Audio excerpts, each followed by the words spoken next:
Thank you so much. We're appreciative of the opportunity to share some of our initial thinking and ideas about the ESSER 2 funds.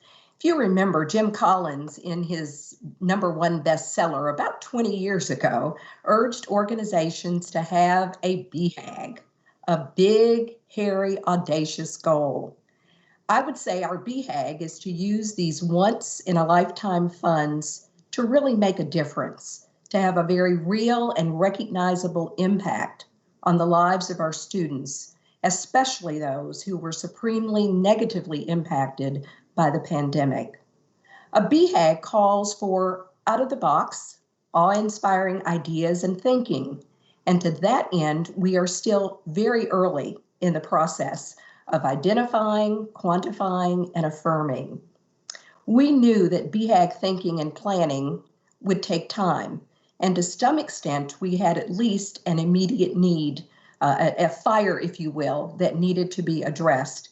And that is how to help our students to catch up, pull up, step up, and get fired up to gain and regain that which they missed during this past year, that which they didn't quite grasp on their own or needed more one-on-one assistance to master and internalize. And so we decided to focus on summer school. I know you're probably thinking, summer school, that's not a BHAG, but we're not talking about our grandmother's summer school, but one that's set to ignite and fan the flames of learning. A summer school that gets the participants to not focus so much on what, when, how, and where, but the why. Why? So that your future plans, your dreams, the desires can be met without fear or hesitation. So that grades that that each student knows they are capable of achieving and will need for that special next step can be achieved. A summer school that students will clamor for and be excited to add to their summer plans. We intend to ignite them with enthusiasm. And to share this program, I'd like to introduce to you Mindy Mills, who is our Associate Director of Title I, who has been the lead catalyst for this particular initiative. Mindy? Good afternoon. Thank you, Dr. Helm, and for KDE for giving us the opportunity this afternoon to share our plans for Summer Ignite. And Dr. Helm's already given you our why of we're doing this, and we knew it was an immediate need, just like others of you in the state have realized that you would need something for the summer. So we thought this afternoon we would kind of go to the next step and talk with you real quickly or briefly about how we are planning and how we are rolling this out in a district our size, which we've never had anything to this magnitude in the summer before. So Tony, if you can go on to the next slide for us. Oops, I think we got out of order there. There we go. So sticking with our Summer Ignite theme, we first started by gathering some kindling. And how did we get the fire started? Back on January 5th, we brought together a cross-functional planning committee that included principals, district leaders, our transportation and food service directors, student support personnel, EL staff, parent representatives, and also community partners together to begin the planning for this. As we moved through to the discussions, the next step was the principals that were on the committee presented to their principal cadre groups and gained feedback. And we took that feedback to go back to the committee and determine our district parameters. For a district our size, we decided that we had to have some parameters, and those parameters basically are the dates and the times.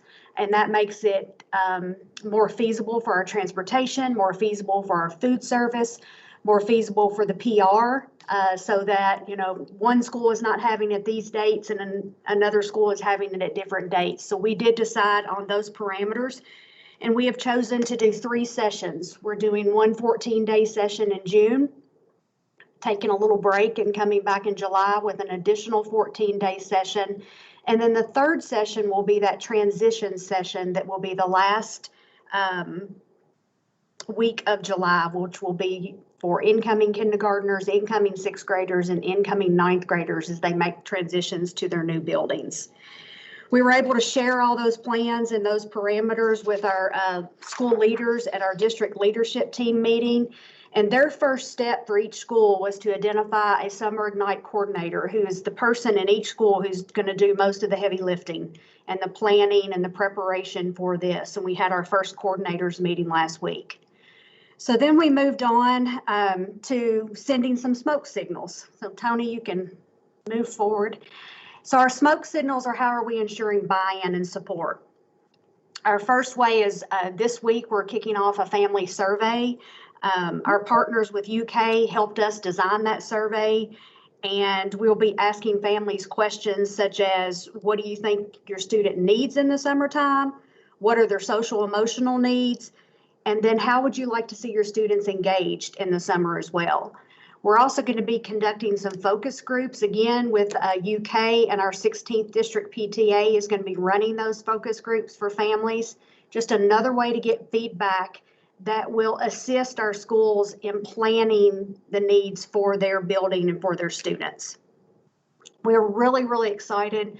We recently had a meeting with over 40 community partners that are partnering with us to plan our Summer Ignite and to plan other opportunities throughout Lexington and Fayette County.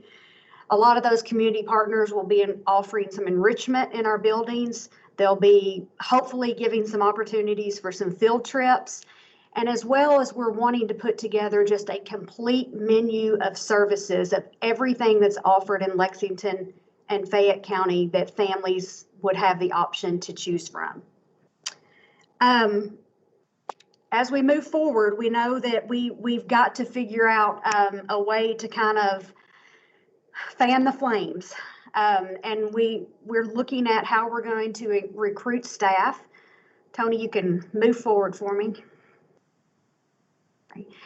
As many of you have already mentioned, and we talk about that's going to be a huge need for us, and the staff to work during the summertime, to work our Summer Ignite. We are excited to say that just last night at our Board of Education meeting, our board improved increasing the stipend rate for our certified teachers for Summer Ignite, and they will be paid equivalent to their hourly rate, which for most of our folks is a substantial increase over just our regular stipend policy that we have. We're encouraging schools to have a lot of flexibility, to job share, to co-teach. Teachers may teach one session, they may teach two, or they may choose to teach all three. And also maybe even alternating days. Just be creative and to meet the needs of your students. We're going to be surveying all of our certified substitutes to determine their interest. And again, we are very fortunate to be in Wildcat country, and so we have a tremendous partnership with UK, and they are reaching out to all of their pre-service teachers and encouraging them to apply for substitutes in the summer so that we can have additional hands on deck. And they are also working with EPSB to figure out a way for those pre-service teachers to be able to count some observation hours and maybe even some practicum hours as well. Another step, it's no secret in the news that Fayette County has a little bit of a bus driver shortage right now, probably like a lot of you. But we're looking at a plan, hopefully, to offer some full-time positions for our bus drivers in the summer, because this will be a massive undertaking with transportation and those type things to make it all happen. So then we're passing the torch. A lot of the initial planning and things are moving on to each school at this point. We are going to allow each school to have the autonomy to design their plan for summer within the parameters that the district sets of the dates and times and so forth. And our intention is that every building, every special program in Fayette County will participate and have Summer Ignite for all 3 sessions.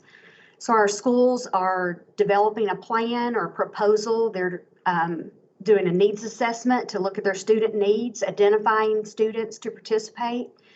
They're going to describe and really think about how they're going to engage students. Like Mr. Trimble said, we do not in any way want this to be same old summer school. We do want to ignite that love of learning and for it to be fun and engaging for them. Our schools are going to be looking at ways that they can offer enrichment during their summertime and how they're going to involve community partners. And their proposal will include their staffing needs. We're encouraging them to think outside the box. I had a school this week ask me, can my art teacher teach one day and my PE teacher teach the next for, some enrichment type that way? I said, I love that idea. That's awesome. Think outside the box and be creative. We would love to have some interventionists on staff in the summer, maybe to kick off some reading recovery services for our students. And then part of the funding as well will go towards some resources and materials that may be needed in the summertime, as well as we're floating around the idea of, what can we provide for our students to take home as well? Lots of books. We'd like to fill their backpacks up throughout the summer and moving forward. As part of our ESSER funding plan, we are planning something similar for the following summer as well. So Summer Ignite will see how it goes, part one, and move towards to part two in the summer of 2022. All right, thank you.